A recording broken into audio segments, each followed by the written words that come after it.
Welcome back to another off-season episode of the Packs What She Said podcast. I'm one of your co-hosts, Maggie Loney, joined as always by Perry Goldstein. And we've got a fun one this week. At least we think it's fun. It's fun off-season content, not like the normal stuff that we have to kind of churn out for the next 3 months. But yeah, last year, some of you may remember that in 2023, we took a look at how this 2022 Packers roster compared to the Super Bowl 57 teams. There were obviously some trends and some things that those Super Bowl teams had that the Packers roster was missing. One of those things, we'll talk about all of it in more detail, but elite tight end play. Perry, did the Packers do anything to address the tight end position in 2023? Oh, yes, they did. So we're going to go back.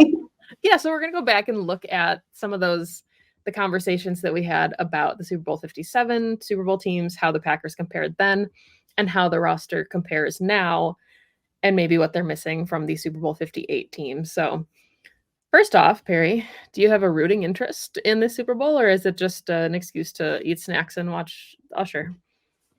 A little bit of the latter. However, as someone who can never and will never root for the San Francisco 49ers, yes, I think I'm just here for the Chiefs dynasty continuation.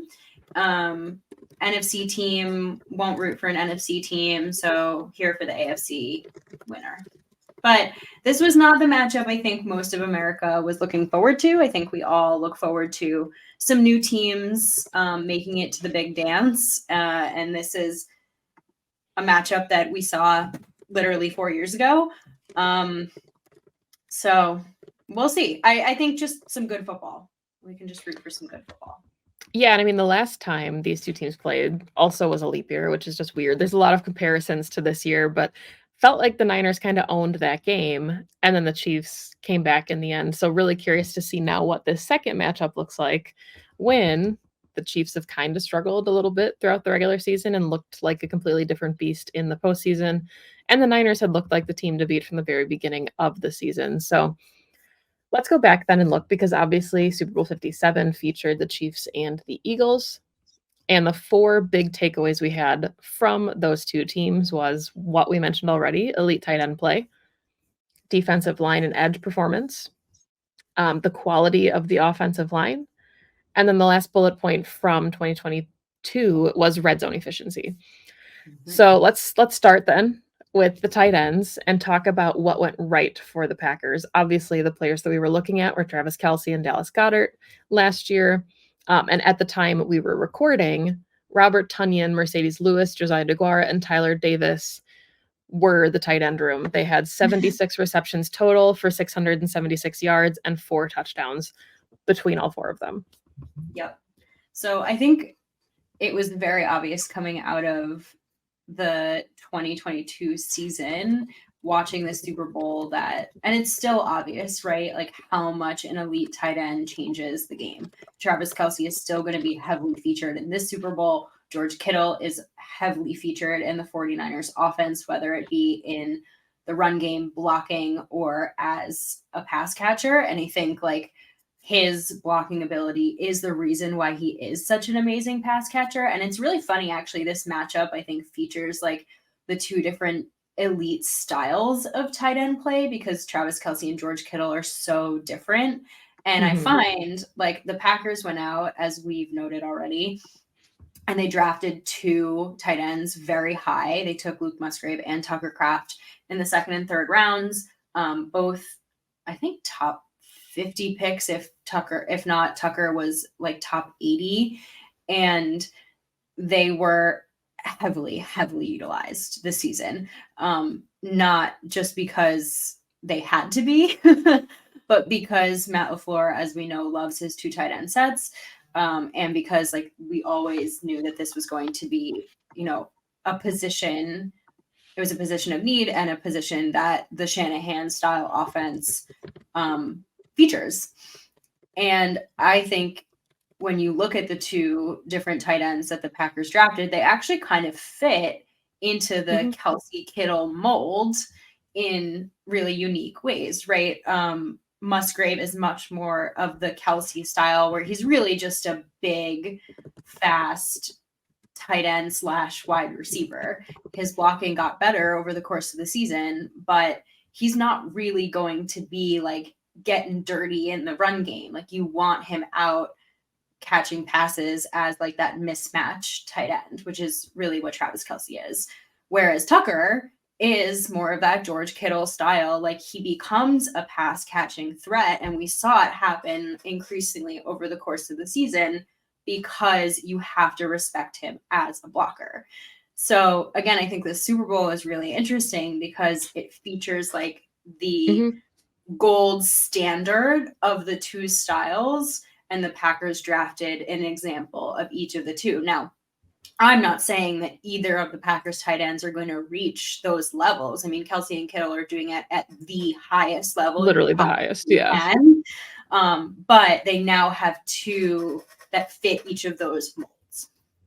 And they're both such different role players in their offenses. Like Travis Kelce was the Chiefs' offense this season. You had a couple moments, obviously, where like MVS stepped up, obviously in the playoffs, but he had dealt with drops all season. Kadarius Toney, nobody even knows what's going on with him in the wide receiver room. Rashid Rice, of course, looks like an ascending player, their rookie wide receiver, but it really was like the Travis Kelce show and Patrick Mahomes on offense. It was those two guys and their synergy. George Kittle has that dynamic ability. He can be the focal point of the offense. And we saw games this season where he was the focal point of that offense, but he also had Christian McCaffrey, Deebo Samuel, Brandon Ayuk. Like there were other pieces in that kind of high-powered offense. So also a really interesting case study there about what tight ends can do. They can either elevate an offense that is already, or elevate, even if you want to say quarterback play, if you're looking at, Brock Purdy and some of the game manager comments that he's gotten, or they can act like, the entire focal point of an offense for a guy like Patrick Mahomes. So yeah, the Packers got two good ones, and it's going to be really interesting to see what happens now in their second year when they're both going to come back healthy, and we'll be able to see them in more two tight end sets on the field at the same time. Exactly. Yeah. So I think as far as one of the major holes that we saw last year in terms of like distance the Packers were to a Super Bowl, they've certainly closed that gap, I think, in this next season. Second one was defensive line and edge. And I think this one was so glaring last season because the Eagles going into the Super Bowl were like one of, if not the best pass rush units ever as far as statistics had gone when the league started tracking pass rush statistics. And it's hard not to look at that as an asset. Now, naturally, we saw that Patrick Mahomes was able to evade pressure and, the Chiefs ended up winning. And ultimately, I mean, defenses can get you so far, but it's your offenses that are going to win you those championships. But I think it's an important one because the Packers have done a lot over the last few off seasons to beef up that defensive line and edge unit, namely getting Devontae Wyatt and then drafting LVN. And now it feels pretty well-rounded from top to bottom, having paid Rashawn Gary during this season and extending him further. There are some question marks naturally about whether they're going to keep Preston Smith. And now, JJ Enagbare is going to be coming back at some point, probably late in the season from an ACL tear. But the Packers have really nice depth for their new defensive coordinator to come back or to, work with.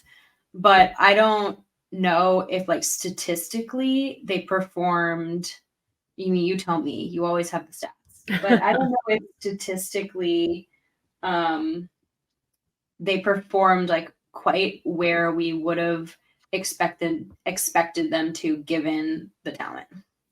Yeah, that's a hard one because I mean, I feel like the interior of the defensive line has been especially tricky for the Packers since honestly you could argue like their last Super Bowl when they had just a bevy of talent at the inside of the line, across the whole line really. But yeah, I mean, it was Kenny Clark and who else? Even when they had Zadarius Smith and Preston Smith and Rashawn Gary, your edges were set. But if they didn't get any pressure in the interior, then, the run game suffered. And there were a ton of things that happened because they didn't have that support on the inside.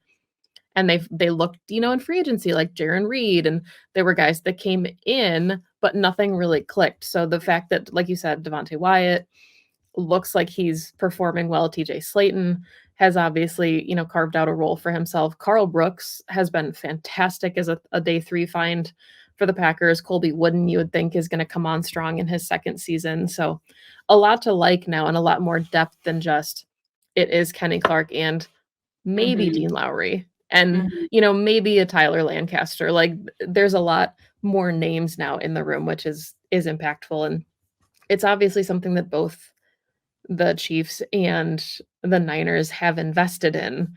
So once again, we saw it last year, like you said, with the Eagles, who had one of the best defensive fronts that we had seen. And now we're seeing it again this year with the caliber of players that have made it to the Super Bowl. Yeah. And both these teams that we're about to watch on Sunday have game records, right? Chris Jones and Nick Bosa both are total game records. And I feel like Rashawn Gary could get to that level. He almost should be at that level. And he just has to take that one next step. Because there are games where he will wreck you. There are games where he will walk away with 3 sacks, but then there are games where he will disappear. And I think that's that one piece of his game that's missing is the consistency in which he can walk into a game and on any given Sunday, the opponent knows, okay, well, Rashawn Gary can absolutely ruin this game. It's the way, we felt going into the Raiders game with Max Crosby, right? It's the way we felt with Aiden Hutchinson, et cetera. So I think going into this next season, what I want to see from him, because if that's who he can become is this next caliber, then watch out, because they have the pieces now, like you said, along that line to support.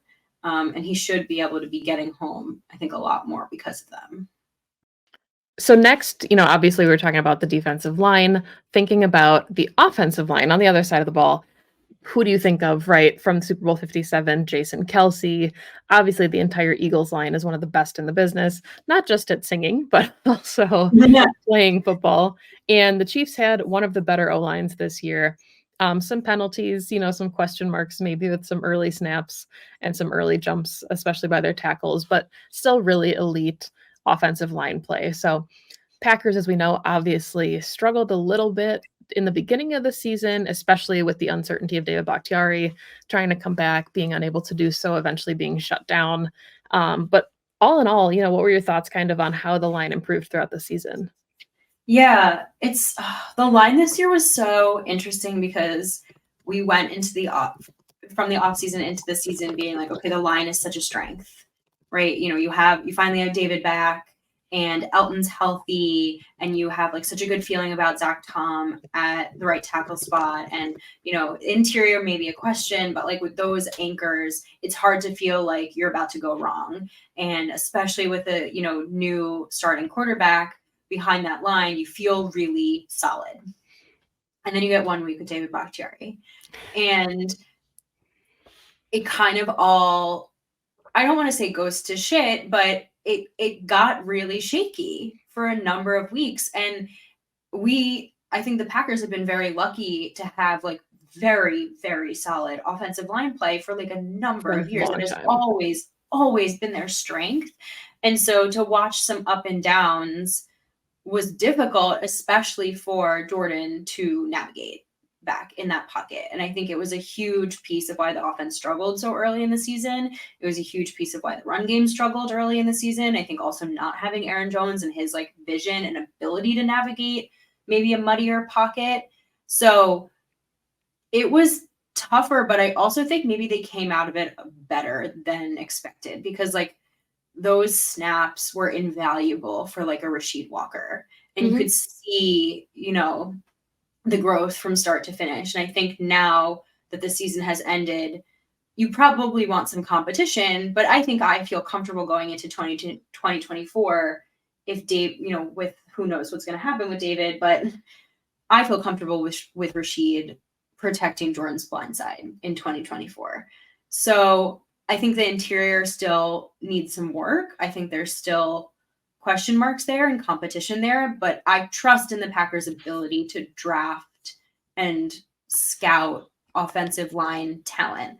But I also think that Jordan's ability to navigate a Mhm. difficult pocket and behind a difficult line was also really good for his development. So like in the long run, it probably ended up okay, but it's definitely one I think we certainly should be watching this offseason. Yeah, I thought it was interesting in, Daniel Jeremiah's, like, first mock draft that he does because we're, of course, getting closer to draft season. He had the Packers taking an interior offensive lineman with their first pick in the first round, and that Wow. really shocked me because the Packers, I mean, maybe, occasionally, if there's, like, a tackle that they're really high on, we obviously know that they took Josh Myers early, but interior offensive line just seems like something that they've always hit on, and, I mean, Rasheed Walker was a 7th round pick, right? Zach Tom was a day 3 guy, so they're typically really good at finding talent late, so to me, it's hard to see. I think they're always looking for depth, like, we've got Sean Ryan as a 3rd round pick. Yeah. Let's see, what they have in him. John Ryan Jr., we know might not come back. We'll see kinda I think he'll get paid to be somebody's starting guard, so he probably would leave in that scenario unless he wants to take a team-friendly deal to stay with the Packers and compete, but, yeah, I think the offensive line is kind of always evolving, but as far as the tackle spots are concerned and your left guard in Elton Jenkins, yeah, I think that it's pretty set, and it's just hard for me to see the Packers reaching too high, even though I guess Elton Jenkins was a second-round pick, so, like, they've historically done it, just first round seems really rich knowing how close they kind of are, and I really like your point too Yeah. about continuity for Jordan because he probably didn't know what it was like to be in an NFL pocket in the beginning of the season, and there was a lot of a learning curve where there like, the time he tried to sneak and he was just on the completely different page with the entire offensive line, like, those are all things that you grow into, and now having a whole 'nother season behind these guys and a run game, with a healthy Aaron Jones, with your receivers being on the same page, like, all of the things are gonna come together for him in year 2. Yeah. It's it's just like it's a position that I don't particularly worry about too much. I think historically the Packers have done a superb job at the offensive line position. And again, if we want to use the E word, like the evaluation went very well for this offensive line. I think it's very clear where the holes are, where the strengths are, and they can go in this offseason and do some work there. Um, I I think obviously you put the David Bakhtiari conversation kind of it's in its own separate category, right? Right. Because if Dave and we can probably have our own episode on David at some point this offseason, just like everyone will. But if David's healthy and ready to go, you take David back without question. But I'm glad that they have stability and competition, at least at the left tackle spot where I feel confident that Jordan will be protected. I agree with you that it feels rich for them to take an interior offensive lineman that high. It doesn't feel very Packers like they have their tendencies in the draft but they've surprised in the Mhm. last few years with what they do. I mean, I never thought that they would use a first round pick on an inside linebacker. So who knows? Um, but I look around the league at the offensive lines that other teams have, and while we can nitpick the Packers' offensive line in a vacuum, when you take a look at like the bigger picture, I think they're in a very, very good spot, right? Yeah. They at least at bare minimum have two linemen who are Pro Bowl level, even if they weren't um, voted into the Pro Bowl. I would consider Elton Jenkins and Zach Tom like Pro Bowl level offensive linemen. And so when you can anchor around at least two of your five offensive linemen, I think you're doing a very good job. Yeah, absolutely. And the last thing that we were going to talk about, obviously, from last year's Super Bowl was red zone efficiency. And I think this conversation is kind of a good one because it will also segue into the perceived needs that this team has after the 2023 season, where areas that they can improve in red zone efficiency, I think you would argue is still one of those things. Obviously, for the Packers last season, I think they were like, ooh, I had it written down. Let's see. They were 24th in red zone offense last season. Not terrible, but in the bottom fourth of the league. That's This with season, they're Aaron set. Rodgers. Right. This season, they are 20th. So a little bit of improvement there, but absolutely still a long ways to go. And I think what's so interesting too is this was an offense that was 5th on third downs. So like they were able to move the ball effectively. And then we just saw everything stall out repeatedly in the red zone. And some of that was being aggressive and going for it on fourth down and turning the ball over on downs or, settling for field goals. But yeah, only 51.6% of those trips resulted in 7. And that's just, we saw it towards the end of the playoff game, right? That's just not how you're going to go out and beat really good football teams. Yeah. I mean, they struggled mightily in the first half of the season as well. So you take some of that a little bit with a grain of salt, but it's just something that I don't know necessarily how you improve upon this except through reps.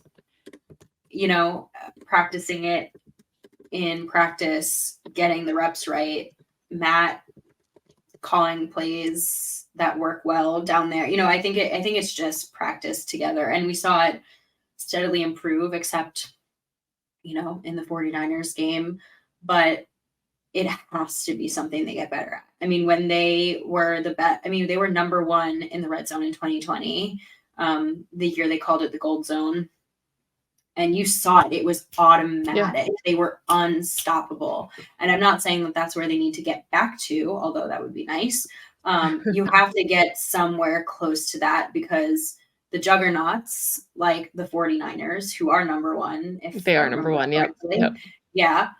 You get down inside the red zone and you're unstoppable. I mean, you are going to win games. Mm-hmm. You are just going to win games.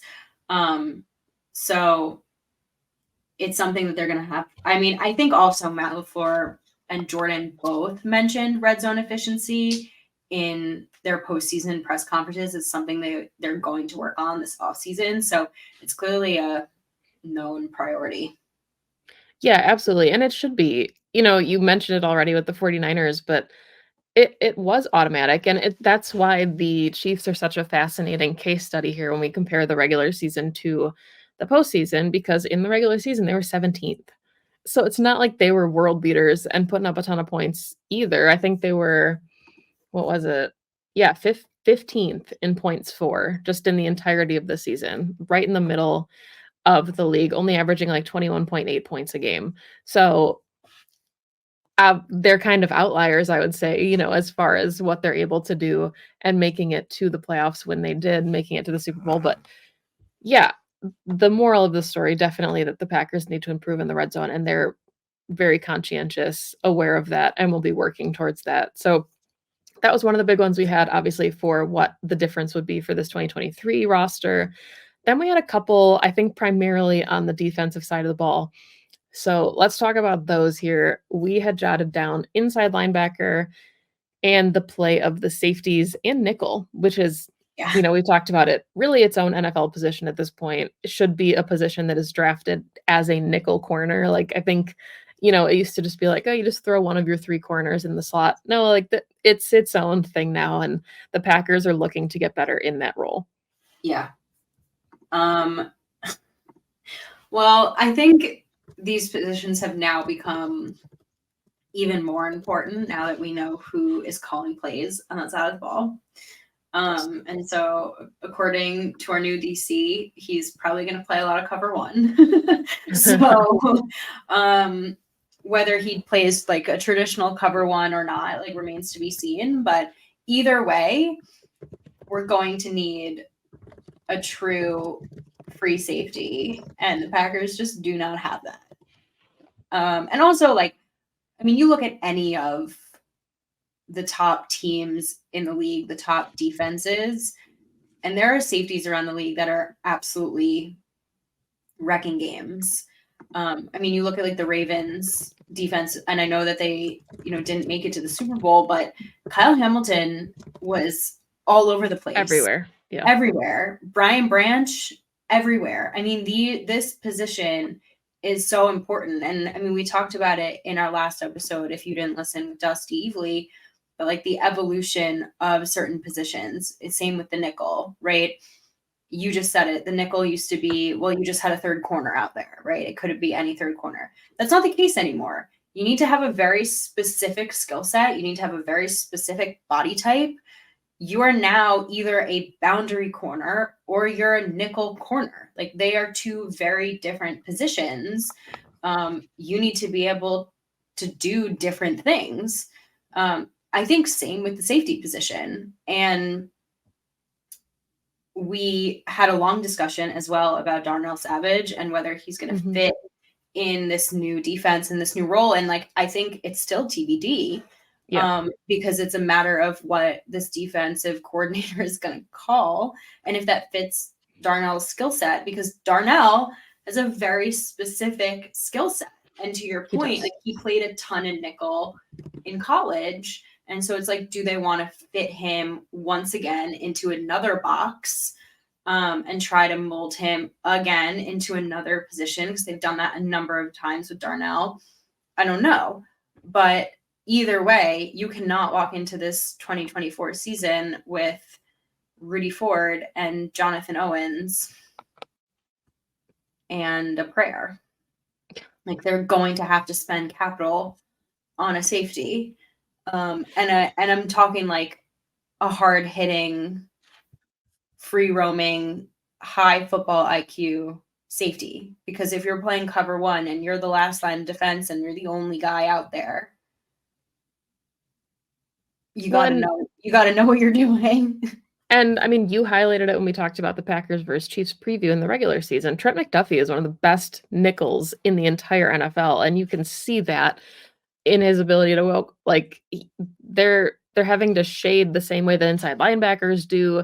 They're expected to be more athletic to match up. You're supposed to stop the run. You're also supposed to cover the middle of the defense against, really big tight ends when nickels are historically smaller. So yeah, Trent McDuffie, an example. And then it's really unfortunate that Talanoa Hufanga isn't able to play the safety from the 49ers, because he was having a fantastic season as well. One of my favorite players to watch as far as the secondary. So yeah, I mean, it'd be fun to think about what the Packers secondary can look like with some safeties flying around, because I think we had said, one of the better seasons in recent memory for the Packers was when Darnell was kind of floating around and Amos was playing really close to the box or close to the line in the box. And they don't have the capacity to do that right now. That room is getting very thin. Obviously, Darnell Savage, Rudy Ford, and Jonathan Owens are all free agents. Anthony Johnson Jr. was a 7th-round pick, and I think he's about all that's left there. So definitely think it'll be something that they look at in the draft early and potentially in free agency if there's somebody, that really speaks to them and they have the money to move around and do that. But secondary. I mean, unfortunately, though, like, there's a lot of mixed reviews about the safety class coming into the draft. Yeah. And like what their talent level is, right? Daniel Jeremiah, you mentioned him earlier, and he's not gospel, obviously, but he knows his stuff. He doesn't have a single safety ranked in the top 50. Nope. So I'd be really curious. I mean, look, the combine is going to come. The Senior Bowl is happening. Like, there's a lot that can change pre-draft. The draft is still 2.5 months away. Things change drastically, but that's pretty telling. Yeah. So, I mean, we got to see how they test and all that, because that's pretty indicative. But for a team like the Packers, who very, very rarely take safeties that high, I mean, Darnell was kind of a surprise. And also, it was a year where they had 2 first-round picks, right? They took Rashawn and then they took Darnell. Like, I'd be hard-pressed to believe they'd take one that high. If anything, I think they're probably going to use their capital in free agency and take someone that's a little bit more proven. But I also think that that's what this secondary needs. The secondary has a lot of young talent. Aside from Jair, it's a lot of young guys who still have a lot of growth to do. And I think safety is just, at least personally for me, it's not a position I'm playing with. Like, you also, yeah. I was going to say, you also wonder too, like with safeties, if there's not something to be said for, hey, we have a new DC, we need a little bit more experience. With communication being such an issue. I don't know if you want to trot out 2 safeties who are new to the NFL. Like, Jair can make up for you at corner. Quay is going to still, I would imagine, be the mic, wear the communication helmet. That'll be significant for a lot of those things. But I have a hard time picturing the Packers just like tossing the keys to two safeties who were either in their first or second year in the NFL, being expected to like handle some of these communications, especially knowing, like you said, that he does like to play middle of the field close, likes to do that cover one when he can. Like the safety is going to be a huge role in Yeah. this defense. And we Yeah. used to joke that like safeties, you could kind of just like, if they weren't as good, you could just like kind of hide them, right? And you're like, okay, well, if your corners are playing like shut down and your inside linebackers are keeping everything in front of them, the safety, like if you can make a tackle occasionally, you're going to be okay. Like not in this defense, not in the Jeff Hafley defense that he likes to run. Safety is going to be a really important piece. And I mean, as much as we talk about the Packers not having a ton of capital, you could see them kind of like, pinching pennies to get something together to go after one of these guys that is really going to make an impact. 100%. And if you think about, I mean, you mentioned Anthony Johnson Jr., which I'm really glad you did, as someone that maybe they're really excited about, right? Maybe they really like the skill set he brings and he needs a decent amount of development. Bring in a vet guy who can assist with that. And then you're getting someone who's learning, who's probably starting, but doesn't have to be the guy next to a vet. I think that's like kind of the perfect situation. And it's a little bit what they did with Savage and Amos. And that was the year that they were great. Yeah, it's going to be really interesting to see what they do. Yeah. Let's wrap here with inside linebackers quickly. We're always like, oh, these offseason shows are going to be so quick. And then we somehow talk forever about them. But yeah, inside linebacker, right? If you're looking at especially the 49ers, the Packers saw it. Fred Warner, Dre Greenlaw, best in the biz, best tandem. It happened a couple years ago when they lost to the Bucs, when it was Devin White and Levante David. So like for a while we thought, Devondre Campbell and Quay Walker could be that tandem. Devondre was coming off an all-pro season. Quay was like that freak athlete in the middle who was very malleable, young, but high upside freak athlete. And now I think we're getting to the point where you need more from the inside linebacker position. And unfortunately, I don't think Devondre Campbell is going to be able to kind of rise to that level. So there's a lot of good ones in the draft. I don't know what the Packers are going to do there, but I could see them definitely looking early to find a running mate for Quay because we're seeing the evolution of the defenses. And especially, I know that everything's nickel at this point. It's more of like a 4-2-5 than a true 3-4 or 4-3 defense. But I think the inside linebackers are going to get even more important in the Jeff Hafley defense here as well. Yeah.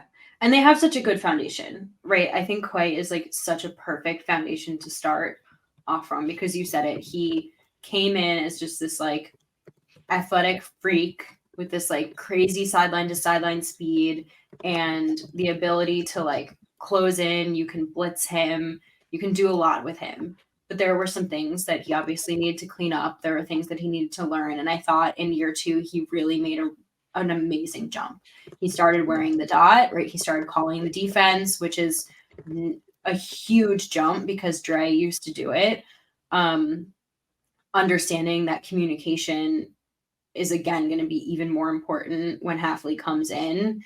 I think the really unique like pressure fronts that Jeff seems to like to call, Quay is going to be really important to be utilized in, but Quay still needs to learn how to cover the middle of the field. Like I think the difference between like a Dre Greenlaw and a Fred Warner and a Quay is that to me. Like you get Fred Warner even on a shifty slot receiver, like he can pass break up. Yeah. And I'm not saying that that's the expectation because Fred Warner and Dre Greenlaw are freaks. They are the best, like the best in the league, right? But like what we're doing on the show here is like we are comparing where the Packers are to the team that's in the Super Bowl. And right now, the team that's in the Super Bowl, what they have that the Packers don't is this tandem in the middle of the field that completely takes away your ability to hit that middle of the field, to move the chains like between the numbers. I mean, we saw it when the Packers played. Like something that they love to do and was a strength for Jordan in this offense was attacking the middle of the field. And you can't do that when you play the 49ers, or at least you can't do it as efficiently. And they make it a lot more difficult because Warner and Greenlaw, they're going to confuse you. They're going to cause chaos. They're going to direct their defense where they know that you want to go. And on top of that, they're gonna like make a play on the ball. Yeah. Right? They are Always. so always. I mean, Dre Greenlaw had 2 picks, one of which was, I think a gimme, and one was a very good play. And that to me is that next step for Quay, right? Is being able to kind of follow some of the tight ends, some of the just the guys that are in the slot. He can do it sometimes, but like we saw him on 3rd down against Brandon Ayuk, and the only reason it wasn't a move the chain situation is because Ayuk dropped the ball, right? So that, and again, maybe he's just never going to be a cover inside linebacker. It's a lot to ask one player. Like it's like I said, these are like gold standard, like freak athletes that we're comparing him to. But if that's not what he is, you probably need to get somebody in who can do that. Or you need to beef up the nickel position we just talked about, because you have to be able to make the middle of the field like the danger zone for offenses. Yeah. Well said. You took everything I was going to say right out of my mouth. So yeah, Sorry. Absolutely. No, I mean, I think that's, every year we're kind of showing how the Packers are evolving, and they're getting there. There aren't as many deficiencies when you look at the Packers roster compared to these Super Bowl teams. I mean, not to reiterate a point here, but the Packers went toe to toe with one of the teams now that is representing the NFL. Like, they're in the Super Bowl. The Packers took it to them to the very edge, like without really nice safety play, without really a strong inside linebacker tandem. So like the pieces are almost there. And I think, with just a couple adjustments and a new defensive coordinator, like they're really close. So it'll be really fun now to revisit this episode next year when the Packers are in Super Bowl 59 to look at how the roster just elevated them to the next step against, whoever the heck they're playing, probably the Chiefs in the AFC. But Perri, any final thoughts before we wrap this one up? No, I love this episode. It's so fun watching the evolution of this team and looking back and now looking forward. It's true though, in like doing our research for this one, like just how close this team really is. Like the handful of holes I feel like they can really fill this offseason. So they're right there. They're right there in it. And they've got the picks to do it. They can move around. They've got all of those picks in the top 50. The Jets 2nd rounder, Brian Gutekunst, loves to move around the board. He's got like 7 or 8 picks on day 3. So, I mean, he's got the capital to do what he wants to do and make things happen. So that'll be exciting as well. But thank you, as always, for listening to the show. We appreciate it. We know it's the off season, so things will slow down here a little bit, but we'll still have 1 show a week, possibly 2 if news breaks like we did last week with the defensive coordinator hire. But yeah, please hang around with us as we start getting into the deep dive of the draft. We'll have the combine coming up here shortly to talk about, and it'll be fun. So if you find us on YouTube, thank you so much for watching this way. You can make sure to like and subscribe if you haven't already. We appreciate it. And if you're listening to any of the audio platforms, we appreciate those listens as well. You can find the podcast on Twitter at PWSS Podcast, Perri on Twitter at Perri_Goldstein, and me on Twitter at Maggie J. Loney. Thank you, as always. Enjoy the Super Bowl, and go Pack Go.